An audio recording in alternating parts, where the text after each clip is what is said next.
Bonjour à tous, je reviens aujourd'hui avec une vidéo un peu spéciale. En fait, c'est une vidéo pour remercier chaleureusement les 1000 abonnés à ma chaîne et également remercier les personnes qui visionnent mes vidéos et qui sont de plus en plus nombreuses. C'est donc l'occasion pour moi de faire un bilan de ma démarche sur YouTube et de vous parler des idées futures que j'ai en tête pour ma chaîne.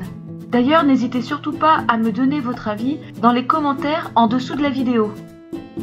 Les abonnés qui me suivent depuis le début s'en souviennent peut-être, j'ai créé ma chaîne fin 2015 sur le thème de la couture et plus largement sur les loisirs créatifs. Dans mes vidéos, j'adapte mes explications en fonction de mon niveau, c'est-à-dire un niveau intermédiaire, car j'ai commencé la couture il y a seulement 3 ans et demi. Dans la plupart de mes vidéos, je m'adresse surtout aux personnes qui débutent la couture. J'essaie d'être précise, synthétique, d'aller à l'essentiel des choses, sans détour et sans fioritures. En fait, j'essaie de donner un maximum de conseils techniques et d'astuces lorsque c'est possible. C'est en regardant beaucoup de vidéos sur internet et en m'abonnant à pas mal de chaînes sur YouTube que j'ai décidé de privilégier une approche plutôt sérieuse, ciblée uniquement sur le contenu. J'essaie de vous apporter une bonne qualité d'image pour vous permettre de bien voir les techniques abordées et pour que les vidéos soient plus agréables à suivre. Sur YouTube, je trouve que beaucoup de youtubeurs passent trop de temps à se filmer eux plutôt que le propos qu'ils présentent et passent parfois un peu à côté de l'essentiel. Enfin, c'est mon avis et c'est pour cette raison que mes vidéos sont axées uniquement sur la technique. Sur ma chaîne, vous trouvez deux types de vidéos, des vidéos do it yourself, DIY, mais aussi des tutos.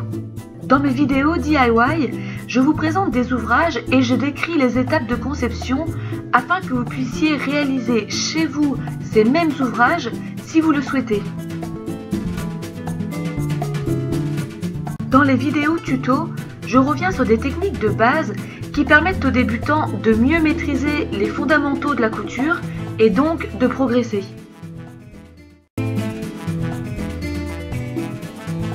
Sur ma chaîne, j'ai créé 4 playlists thématiques pour vous guider dans vos recherches. Il y a une playlist avec des tutos pour débuter la couture, une playlist comprenant des vidéos pour recycler ses chutes de tissu, faire sa propre décoration intérieure, et enfin une playlist comprenant des vidéos sur les univers d'enfants. La playlist tuto pour débuter la couture est sans surprise la playlist la plus regardée car elle s'adresse à tous les débutants en couture qui sont de plus en plus nombreux. À l'avenir, je pense poursuivre ce type de vidéos car d'après les commentaires laissés par les internautes, elles sont très appréciées. D'ailleurs, si vous avez des idées de thèmes à aborder, n'hésitez pas à me les dire dans les commentaires en dessous de la vidéo ou à m'envoyer un mail. Dans la playlist Recycler ses chutes de tissu, vous trouverez des projets qui demandent assez peu de tissu et qui sont donc très pratiques pour passer un maximum de chutes. La couture peut être un loisir assez coûteux lorsque l'on se lance dans beaucoup de projets. Mon but ici est donc de vous présenter des projets peu gourmands en matières premières pour ainsi faire des économies en recyclant des choses que vous possédez déjà. À l'avenir, je compte poursuivre ce type de vidéo car il me semble que la couture et les loisirs créatifs sont un bon moyen pour recycler et pour détourner des matières premières. La playlist décoration intérieure regroupe des vidéos qui mêlent couture, loisirs créatifs et petit bricolage. Dans le futur, je pense faire des vidéos d'objets déco, faciles à faire et si possible en donnant une seconde vie à des matériaux.